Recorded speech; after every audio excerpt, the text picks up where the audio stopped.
दोस्तों नमस्कार, आप देख रहे हैं भोजपुरी पेज और भोजपुरी पेज में आप लोगों का बहुत बहुत स्वागत है।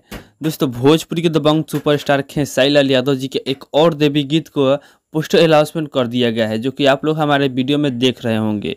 गाने का नाम दिया गया है निमिया के छैया। इस गाने को खेसारी लाल यादव जी गाए हैं और ये गाना बहुत ही शानदार, बहुत ही प्यारा गाना होने वाला है, जो कि इस गाना को टुनटुन यादव जी लिखे हैं। जी, टुनटुन यादव जी का लिखा हुआ गाना 2 दिन पहले भी रिलीज हुआ है और टुनटुन यादव जी का गाना लिखा हुआ ये भी गाना टुनटुन यादव ही लिखे हैं।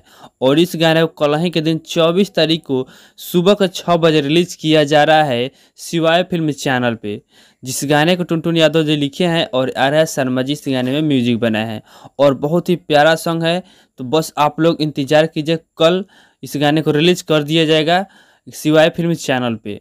तो आप लोग इस गाने को भरपूर प्यार से दीजिएगा। तो अभी का यही अपडेट है। ये अपडेट जाने कैसा लगा कमेंट बॉक्स में कमेंट करके अपना राय जरूर बताइएगा।